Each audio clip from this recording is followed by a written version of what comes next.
Hi, everybody. Mark here with Couch to Camino 2026, and I'm back.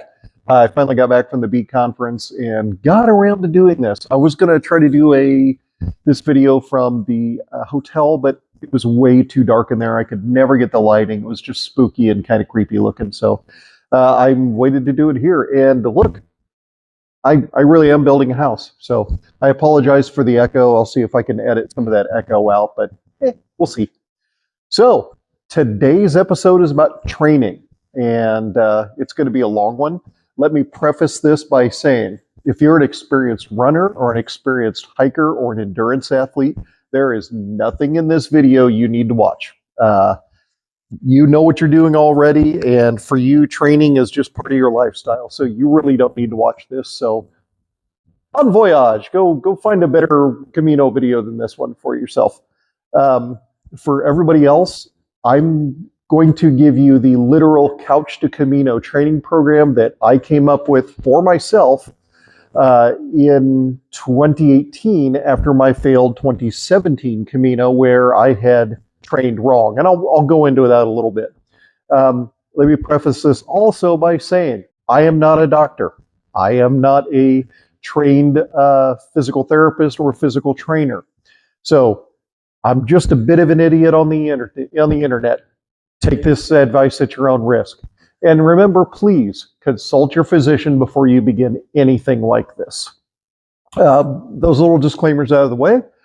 We're at day 77 away from me leaving for my 6th Camino de Santiago. I've been doing quite a bit of walking. I've been in the gym, just ready to go. As a matter of fact, when I got back from my Beat Conference, I took a lot of my stuff out of my travel backpack and rejiggered it, threw it into my Camino backpack, and I am ready to go. And I weighed it out, and it looks like my backpack's going to be right at 11 pounds.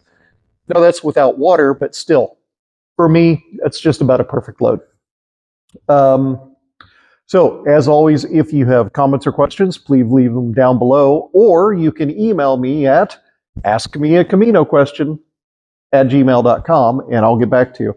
I had a couple of really interesting emails this week, and one of them was asking me about lodging in Pamplona and the hotel that I had mentioned.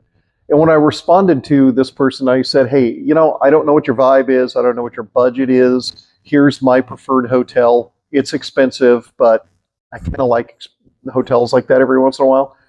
But here's from the cheapest on up what I've experienced. So I may in the future just pick a city or a town, a village, whatever, and say, hey, of the Caminos that I've been through here, these are my favorite lodging options, from least expensive, most Camino vibe, up to maybe a semi-luxury version or option. So if that sounds interesting, let me know, and I'll think about doing that. The other thing is, if you find these videos helpful, please hit the like button. I know if you're on YouTube, independent creators like myself, we all say please subscribe, blah, blah, blah, blah, blah. Here's the thing, the like button, the little thumbs up, if you hit that on these videos, it doesn't make me any money. This channel costs me money. It's never going to make me a dime. But you hitting the like or the thumbs up button, it does help the algorithm push it to people who are looking for Camino information. So if you can help out other Camino people, not me, by hitting that, that'd be greatly appreciated. I just did some classes while I was in the hotel that YouTube puts out for creators to kind of explain how all that stuff works, and it finally makes sense a little bit. So, like I said, I'm never going to make money off of this, but if we can help some other people, that's great. So, training. We get a little drink here. By the way, my favorite but my favorite canned coffee currently. Good stuff. So, let's talk about training just a little bit. In 2017, when I was training to do my first Camino with Fernando and Donna, I was doing a lot of running. I was doing half marathons, 10 milers, tons of 5Ks. I thought I had trained correctly because I was still running a couple of days a week and figured, we're fine. I was absolutely wrong. I came back. I also needed to get my weight under control. At that time, I probably weighed about 50 pounds, maybe 55 pounds more than I do now.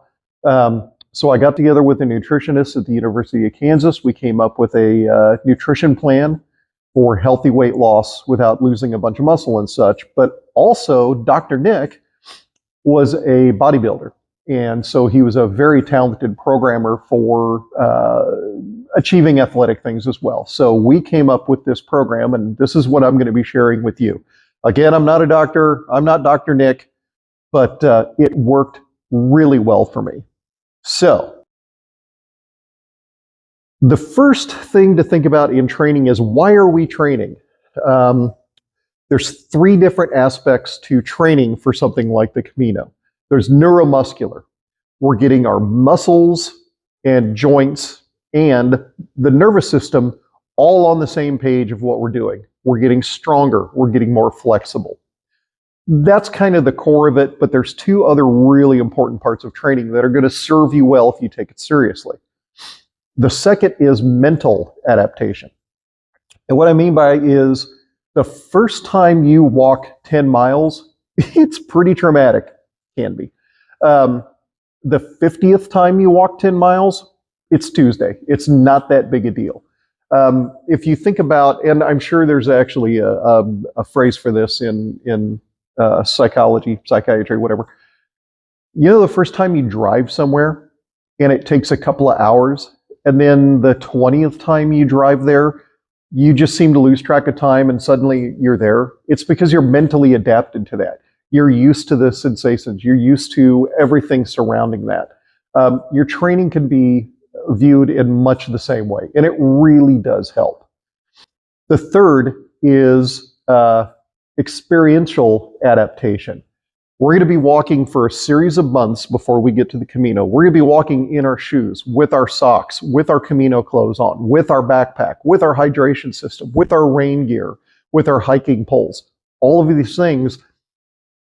It's better to have a month or 2 or 3 of training to get used to these things and make the changes you need to make now, instead of getting to Spain and in week 2 going, oh crap, X, Y, or Z doesn't work. I need to change it out. Let's take care of that now. And training is a perfect time to do that. So we'll talk about that a little bit. So the training is in two disciplines: our hiking and then our resistance training. If you're not into resistance training, you don't want to lift weights, work out with bands, do body weight exercises, I totally get it. It is not crucial to your Camino, but it can make it a little better. The hiking and walking part, that's where the money is. So this program, and again, this is a couch to Camino program. This is for somebody who has never done anything seriously athletic in their lives, but wants to be able to do a Camino. We're going to ease you into it. 3 phases. And I personally broke this down into 3 one-month phases. And I still do that today. Now, I don't follow this plan exactly because I'm a little more advanced than that, but it's really close. I just enjoy getting out and walking and get some fresh air, and there's some cows down the way that I visit, 3 times a week, and we're friends. We're cool. So phase 1, introduction. This is where we're going to introduce our system, our body, into what the heck we're doing. We're going to sneak up on it.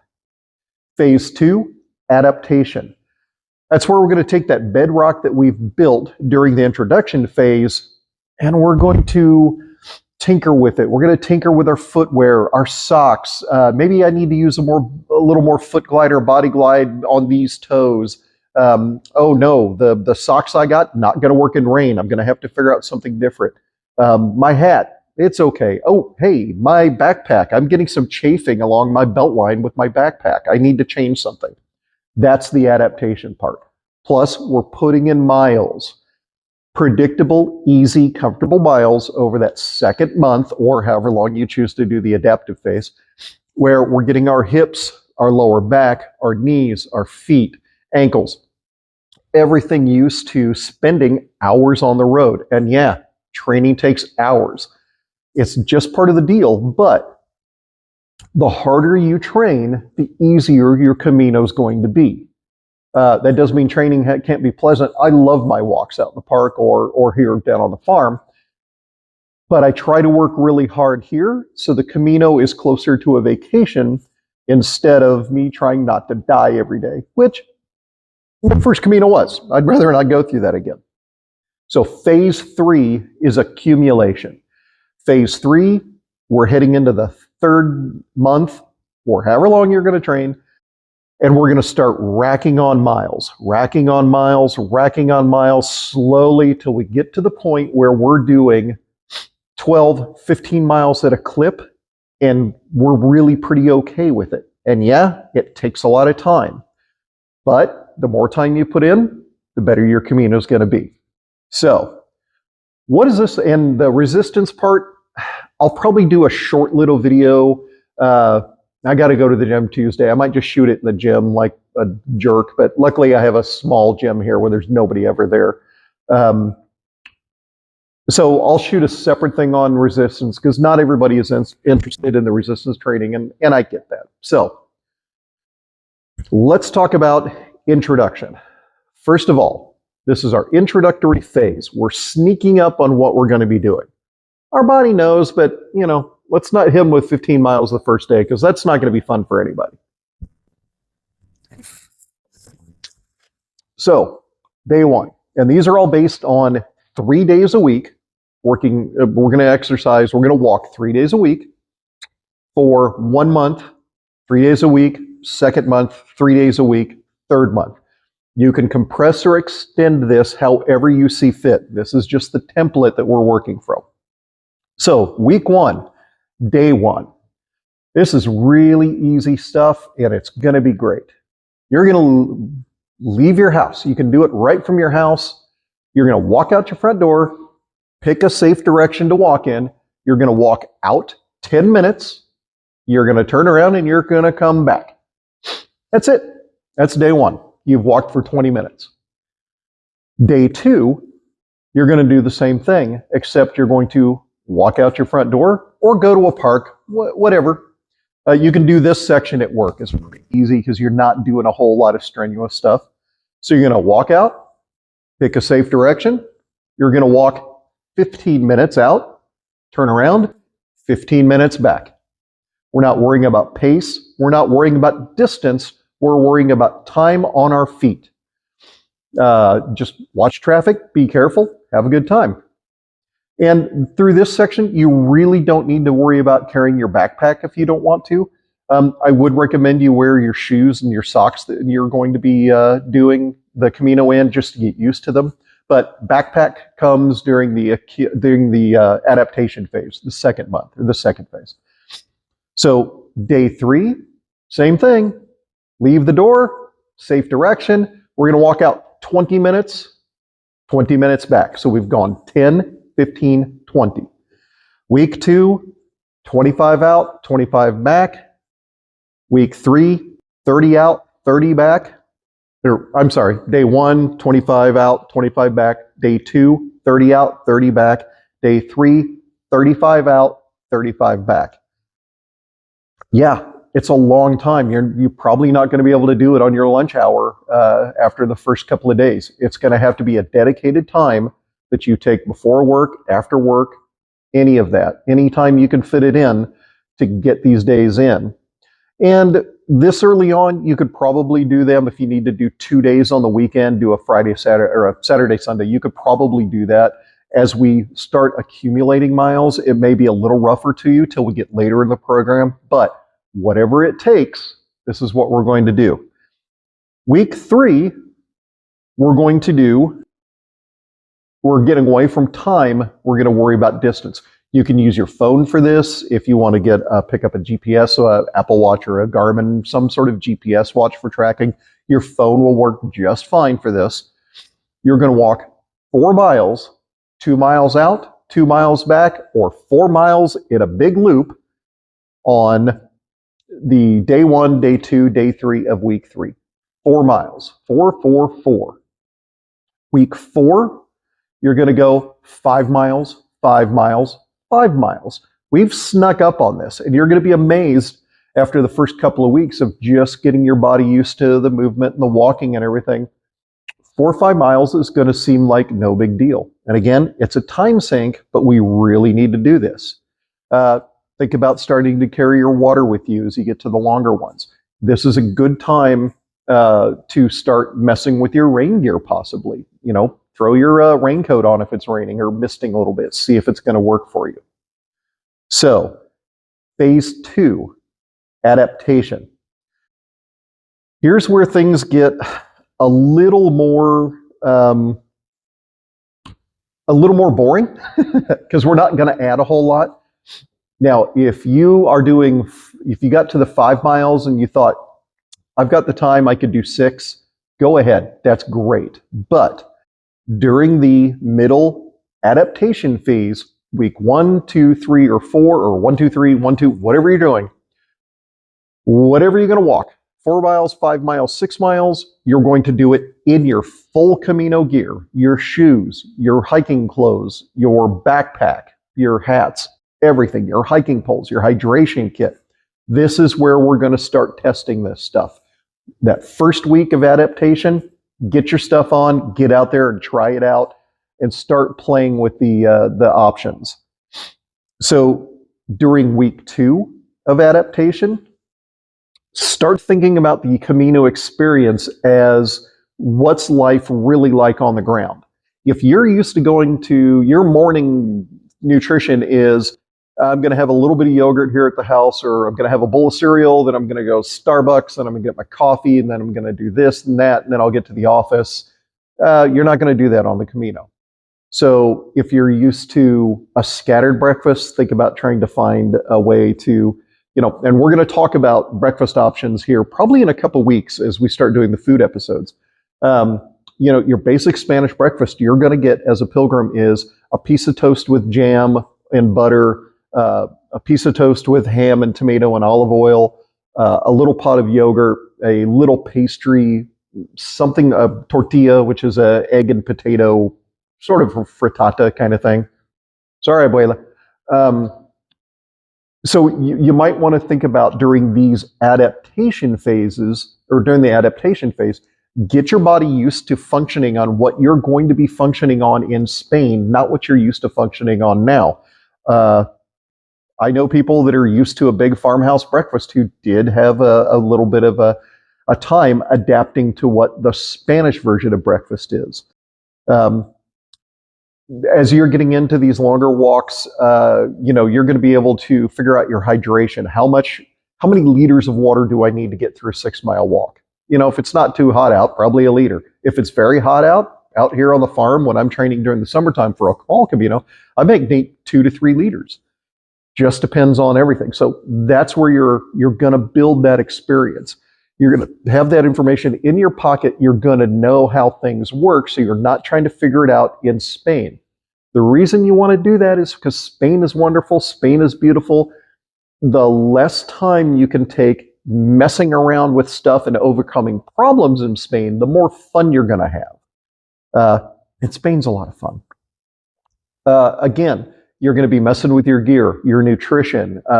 Figure out, okay, as I'm working up to X number of miles, after 90 minutes, I'm bonking a little bit, meaning my blood sugar is dropping. So having an apple, having a protein bar, something that I can get a little bit of sugar, a little bit of protein in me, it's going to help. This is when we tailor that stuff. Okay, so phase 3, accumulation. We've got our footwear figured out, our Camino clothes figured out, we've got our rain gear figured out, our sun gear, we're vibing with it. We've got our nutrition, our hydration down, everything's ready to go. Now we're going to start packing on miles. So during accumulation, the first week, got my thing here. During accumulation, we're going to change things slightly. Whatever you were starting with, or whatever you were doing during the adaptation phase, say you were doing 4 miles. During week 1 of accumulation, The first day, we're going to do 4 miles. The second day, we're going to do 6 miles. The third day, we're going to do 8 miles. Then we're going to take the weekend off. Week 2, we're going to do, on the first day, we're going to do 6 miles. The second day, say Wednesday, we're going to do 8 miles. Then we're going to do 10 miles. Then we're going to take the weekend off. Then we're going to go to the third week. I have no idea why they just did that. So we're going to do 8, 10, 12, and then we'll have the weekend off. And then for the fourth week, we're going to do 10, a 12, and a 14. Now, if you can, I highly recommend that you compile and you arrange your training so that just before you leave for the Camino, the week before you step on the plane to leave, you do not do any exercising. You don't walk, you don't go to the gym, you don't do anything risky. You don't need to. You've been doing a good amount of training up to them. A week or so is not going to really degrade the amount of training and adaptation that you have. But it's going to allow you to concentrate on, I got to get house dealt with, I got to get this dealt with, I got to get the pets squared away, I got to get somebody to come in and water my plants, I've got to do this, that. Let's take the physical stuff off the table and let you get ready for the Camino, get everything squared away, ready to go without worrying about the physical aspects. Now, if you're just seeing this and you are going to be leaving in less than 3 months, it's okay. You can compress this. You can do 3 weeks, 3 weeks, 3 weeks, and just adapt the distances in there. Although I would say you might want to consider doing the introduction phase where we're doing 2 weeks of timed walks, and then we switch to 2 weeks of pure distance walking. And then maybe take a week or two out of that middle adaptation phase and then do the full accumulation phase. You just want to be ready and really set into what you're doing before you start stacking on those miles. Shin splints are no fun. The reason people end up with a lot of blisters and shin splints and other things is they try to do too much too fast. This accumulation, this slow build up to the 10, 12, 14 miles over the course of 2 months or 3 months really cuts down on the chances that you're going to have some ligament issues, shin splints, and shin splints can put you out for weeks if you get them bad enough. A lot of people go home from the Camino because of shin splints, believe it or not. So really, that's my training program. I'm currently doing 5 miles 3 times a week, and I will do that in January. I'll do that through February. Although probably in February, I'm going to start adding some 6 to 8 milers if the weather's really nice. Here in Southeast Kansas, I've got some days coming up when it's going to be near zero. So 5 miles is probably about all I'm going to be willing to get out and do. So speaking of weather, treadmills. Treadmills, if you live in a place that you really can't, if you're doing a spring, early summer Camino this year and you're listening to me and going, hey, Chucklehead, I live in Minneapolis. I am not getting out and walking 10, 12 miles in February or March in Minneapolis. That's ridiculous. I totally get it. Treadmills are a reasonable training modality. I personally don't like them. I've mentioned early on in these videos, I've had 2 heart attacks and a bunch of stents to hold my heart bits open. And I did all my cardiac rehab at the center on treadmills, and I absolutely hated treadmills. I wanted to get outside and run where I could see squirrels and deers and all that fun stuff. But if you have to, treadmills are an option. The one thing you cannot get with a treadmill, unless it's a very expensive treadmill, is you can't do downhill, and downhill is super important for this stuff. But I will say, my friend Fernando, the first Camino we did in 2017, he basically used a treadmill that had you grip onto the safety bar thing and it picks up your heartbeat. He gave the treadmill permission to alter speed and incline to keep his heart rate at, I think he said 140 beats per minute. And he would do that for 2 to 4 hours or something crazy. And he's naturally, he's long-legged, but he was a freaking monster by the time we got to Spain. It was incredible.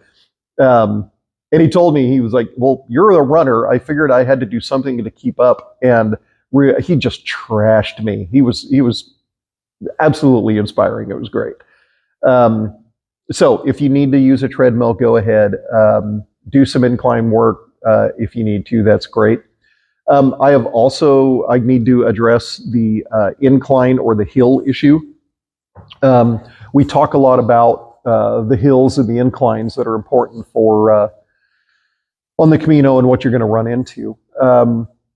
So we talk about it a lot, but honestly, apart from the first couple of days, if you go over the Napoleon route or you go Val Carlos, it can be a little bit rough, but if you take your time, we talk about going over the Pyrenees Mountains. They're grumpy. They're more like grumpy hills in Appalachia. The section up that we're going through, I really wouldn't call them mountains. Just for reference, at the highest peak, when you go, or towards the highest peak, when you go over the Napoleon route, there's a food truck. Dangerous places don't have food trucks. So a little bit of work and you're going to be okay. I live here in Southeast Kansas. I don't have a whole lot of hills. Now, the park I use in Kansas City, I've got decent hills. But if you if you get your hours in and you take those hill sections slow, you're going to adapt very quickly. Realistically, by the time you get to Pamplona, you're ready for whatever else comes. And the only big nasty bunch of hills comes when you're hitting the Galician Mountains, the other side of Astorga. Yeah, so you've got a month, maybe more, of walking every day to get ready for that. So you're going to be fine. And there's lots of hills in between. They're enjoyable. So yes, hill training can be important, and the more hills you can do, the better your training is going to be. But don't freak out if you live somewhere like I do, where it's pretty much flat. I think when I do my 5-mile walk east, and I go down to see my cow friends and go up the roads and such, I think my total altitude gained is like 311 feet total over 5 miles. And, I've done the mountains and it's no big deal. So do what you can. If you are interested in the resistance training, I'll post that sometime this week. He says, knowing he probably won't get to it for a week because things are very busy around here.